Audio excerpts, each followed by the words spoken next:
welcome to this deep dive. If you're tuning in today, it means you've got that itch, Right. like that underlying curiosity about how the world actually works. Yeah. You're looking for one of those mind-expanding aha moments that just completely shifts your perspective. Yeah. And you are definitely in the right place for that today. Exactly. Because today, we are exploring a really fascinating stack of translated excerpts from some truly foundational evolutionary biology texts. And our mission here is pretty ambitious. We want to completely flip your understanding of what drives biology, what dictates behavior, and, well, what builds human society entirely. To set the stage for that shift, I mean, think about the underlying assumption you make every single time you look in the mirror. You assume agency, right? Yeah, cool. You decide to raise your hand and your hand goes up. You decide to pour a cup of coffee and your legs just walk you to the kitchen. You view yourself as the main character, the driver in the seat of your own life.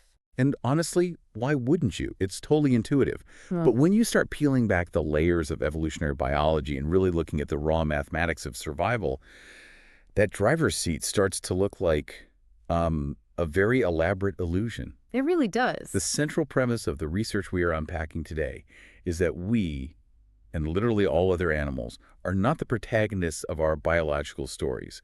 We are survival machines. Survival machines. I love that phrase. Right. Just giant, lumbering robots built by deeply ancient, fiercely selfish replicators. And we call those replicators genes. And to understand how a human being becomes a lumbering robot, we have to rewind all the way to the primeval soup. Back to the very beginning. Exactly, because evolution didn't kick off with majestic animals or, complex ecosystems. It started with raw chemistry, just molecules suspended in a prehistoric ocean, randomly colliding. And eventually, by pure chance, a molecule formed that had this one extraordinary property. It could make copies of itself. And suddenly, you have a competition. Because the building blocks in that ocean, like the raw materials needed to make those copies, were totally finite. Right, and that finite environment is the crucial engine of evolution. Once resources become scarce, blind mathematical principles just take over. The molecules that dominated that soup succeeded based on three metrics: longevity, fecundity, and copying fidelity. Meaning, how long does the molecule last before breaking apart? Yes. How fast can it churn out copies, and how accurate are those copies? Exactly. A replicator that survives longer, reproduces faster, and doesn't make fatal copying errors is just inevitably going to crowd out all the others. But the ocean isn't a safe place. As the soup got crowded, the replicators that won were the ones that randomly mutated a defense mechanism. The very first survival machines were basically just protective protein coats, like a microscopic shield. Yeah, but a simple shield isn't going to cut it when rival replicators start mutating ways to break that shield down. It initiates this massive biological arms race. A protein coat becomes a cell membrane. Cells band together to form multicellular organisms. And you fast forward a few billion years, and those protective coats have evolved into, well, complex nervous systems, muscles, and sensory organs. Okay, I have to push back a little here. Tracking that escalation makes perfect sense on a chemical level. But if we follow that logic to its endpoint, you're suggesting we are basically just biological mechs being piloted by microscopic code. Does that relegate human consciousness to a glitch? Or is it just some weird byproduct of a genetic survival strategy? Well, if we connect this to the bigger picture, it's not a glitch at all. As bodies got more complex, genes couldn't directly pilot them in real time. The chemical processes are just way too slow. Right, it takes too long for a chemical signal to react to a predator. Exactly. So genes built brains to anticipate threats and make rapid decisions. Consciousness, under this framework, is basically the ultimate evolutionary workaround. It's the moment the survival machine became sophisticated enough to simulate the future. That is wild. But the philosophical tension still remains.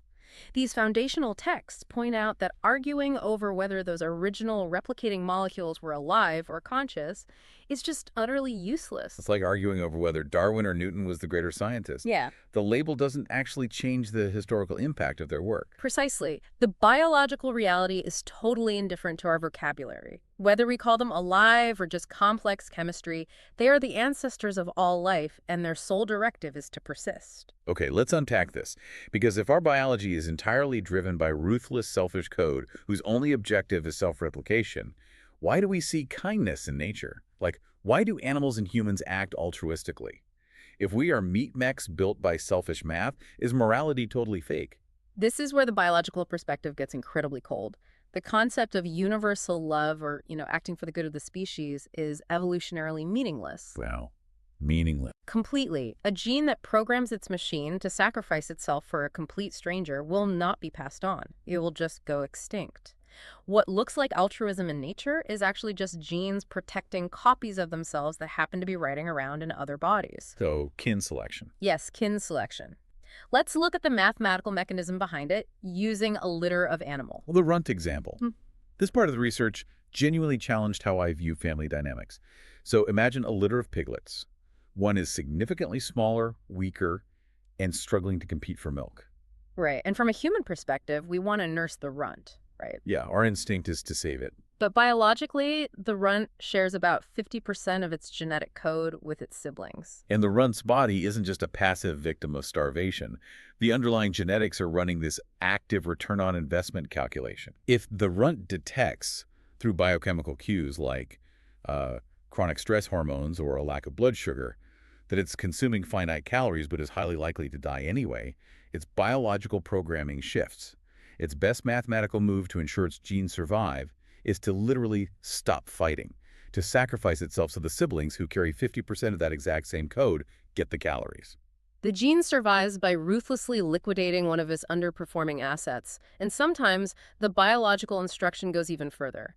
The most efficient transfer of energy is for the siblings to simply consume the runt. Which is just horrifying to our modern sensibilities. But it brings up a really compelling point from the material regarding human society, specifically the welfare state. Yeah, what's fascinating here is viewing human constructs through this strict biological lens. The modern welfare state is perhaps the greatest altruistic system ever devised. I mean, it provides resources unconditionally. But biologically speaking, it is highly unnatural. Because nature abhors a vacuum. If you create a system that gives resources away without conditions, selfish actors are mathematically guaranteed to exploit it. They have to. The genes that take the free resources and use them to rapidly multiply will just outcompete the genes that show restraint. Which leads the foundational material to a rather stark conclusion. Because an altruistic system is biologically unnatural, it fundamentally requires unnatural regulation to survive, specifically birth control. Right. If individuals utilize unconditional resources to produce more offspring than they could naturally support, the entire system faces a disastrous collapse. The math simply breaks. So we are naturally wired for broad, unconditional altruism. Yeah. But we obviously value it as a society. And that is the ultimate moral takeaway of this framework. We cannot expect altruism to emerge organically in our children as part of their biological programming. We have to actively teach it. We have to use our complex brains to, well, rebel against the very code that built us. If genes are willing to run this kind of brutal math on their own siblings, imagine the calculations they run when dealing with a complete stranger. Finding a mate has to be a total minefield of conflicting interests. Oh, it is entirely built on conflict. Every instance of animal communication, especially mating displays, has an element of deception built into it right from the start. You are always trying to advertise yourself as the superior genetic investment. And sometimes, simply faking success creates actual success. Look at the Marlborough effect. The researchers tracked this in crickets, but it maps perfectly to humans. They measured the testosterone levels in professional tennis players. Yeah, this study is wild. If a player wins a grueling match, their testosterone spikes and stays elevated. If they lose, it plummets. Let's look at the biological why behind that chemical shift. Why does winning trigger that specific hormone? Because in the wild, a male who just won a physical confrontation has demonstrated superior survival traits. His body recognizes a temporary window of high status. Right, so he has to act fast. Exactly. The testosterone spike aggressively primes his behavior and physical presentation to capitalize on that window and secure a mate immediately. Success literally, biochemically engineers further success. But the criteria for what makes a good mate doesn't always stay tethered to actual survival skills. The research outlined something called the sexy son hypothesis, which honestly just blew my mind. It's a perfect example of a runaway evolutionary loop. Originally, a female animal chooses a mate based on practical traits. Big muscles for fighting or long legs for outrunning predators. She wants those specific, useful genes in her offspring. Right. But over generations, a shift occurs.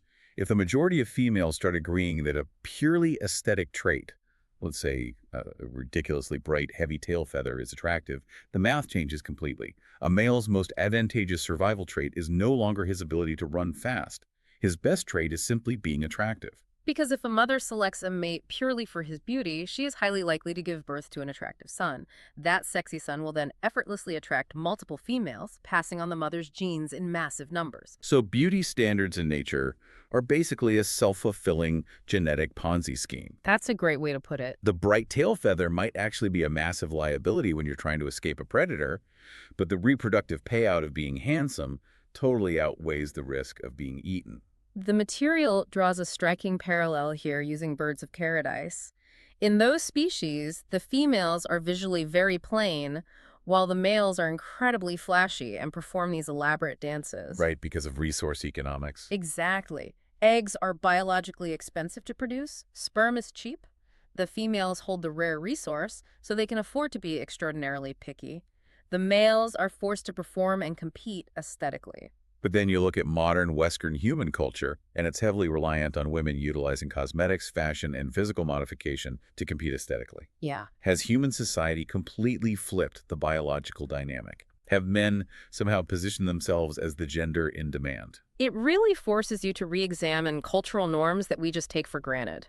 But if deception and runaway aesthetic loops are the standard, you have to ask how a cohesive society, or even a stable ecosystem, avoids tearing itself apart. Yeah. How do a bunch of selfish machines ever establish trust?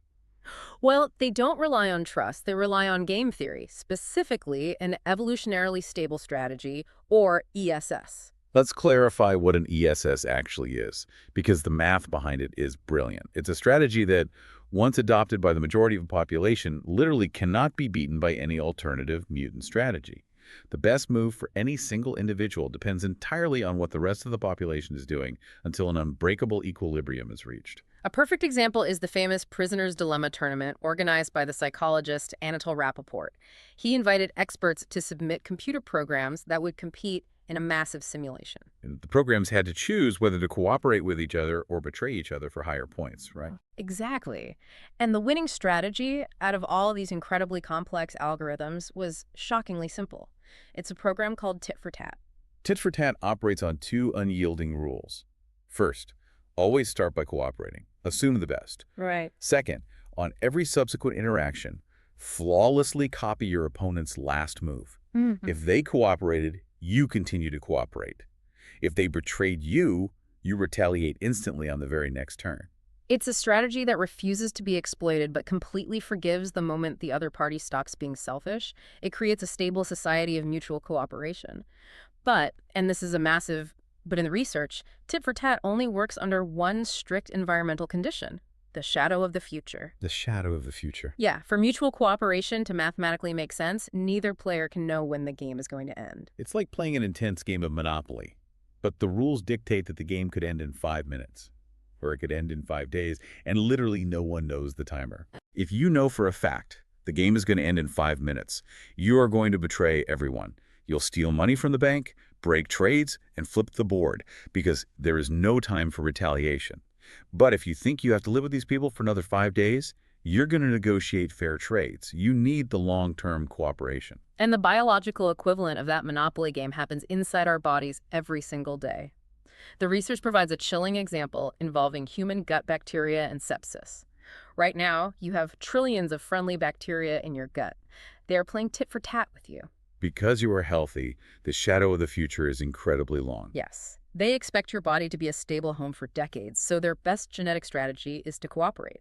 They help you digest food in exchange for shelter. But what happens if you get severely injured?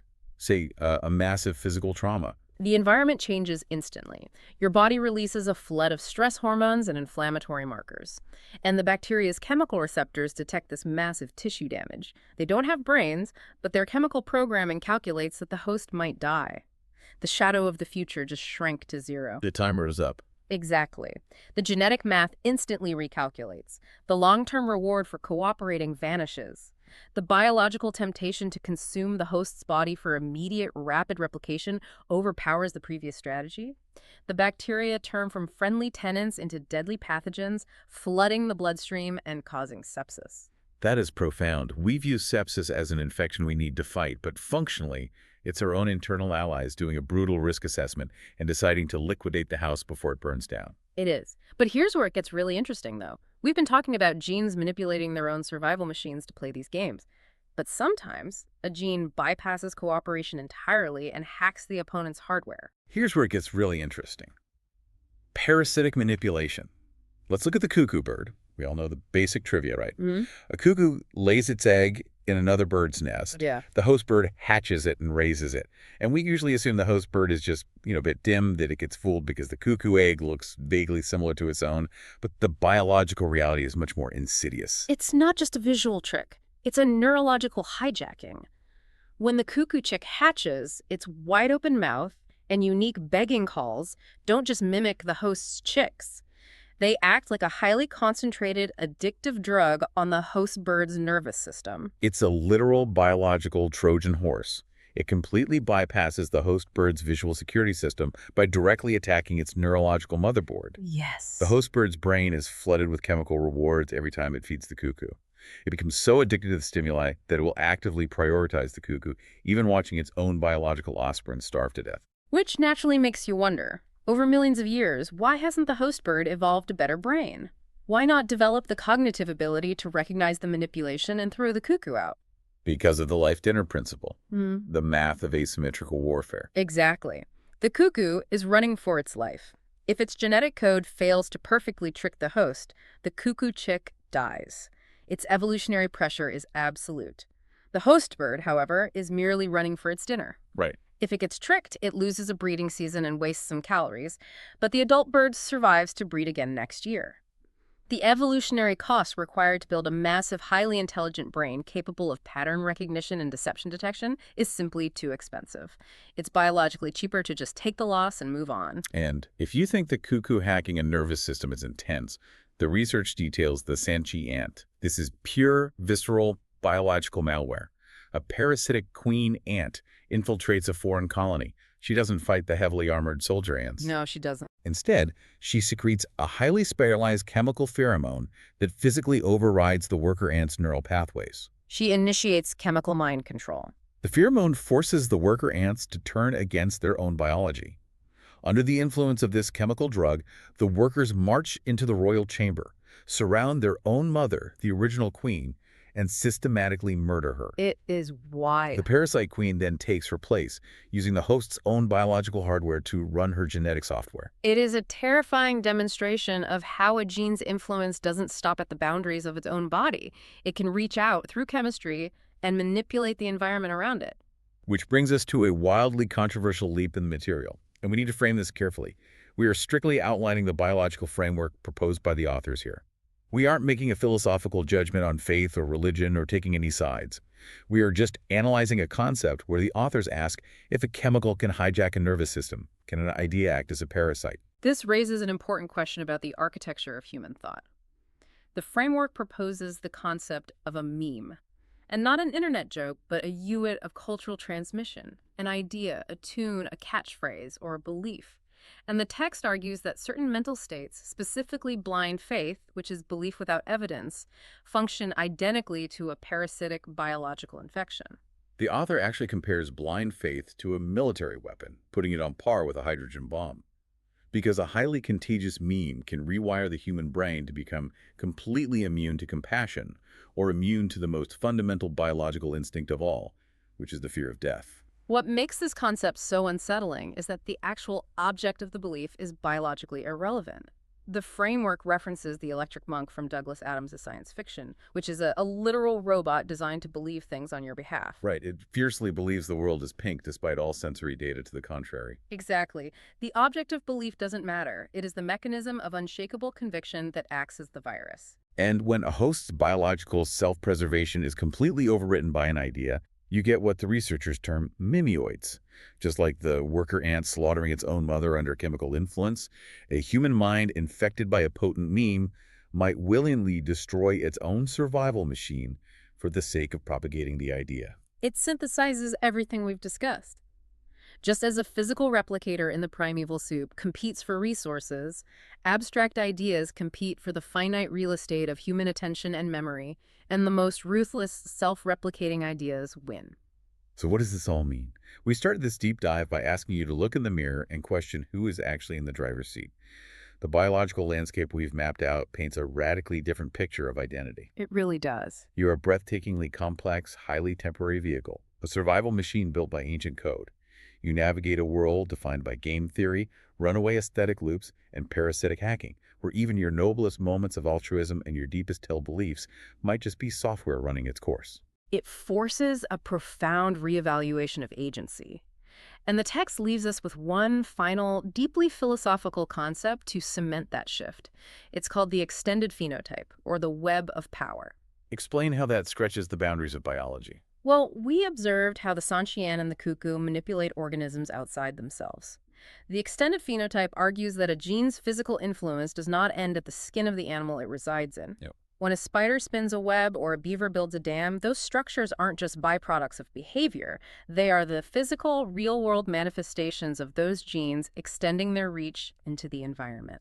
So when we look at a skyscraper or a highway system or a global internet network, those aren't just things human beings decided to do. Those are the physical expressions of our genetic code manipulating the raw materials of the earth to ensure our continued replication. Exactly. The genes reach through chemistry, through behavior, and through culture to mold the world. So the ultimate question the research poses to you is this. If your genes are constantly reaching out to manipulate the world far beyond your physical body, and the genes of viruses, bacteria, and other humans are constantly reaching in to manipulate you, where do the boundaries of your physical body actually end? Wow. Are you truly an independent, isolated individual, or are you simply a localized focal point, a temporary intersection where millions of invisible strings of genetic influence happen to cross? The next time you grab that cup of coffee and think you're the one pulling the levers, just take a second to look for the strings. Thanks for joining us on this deep dive.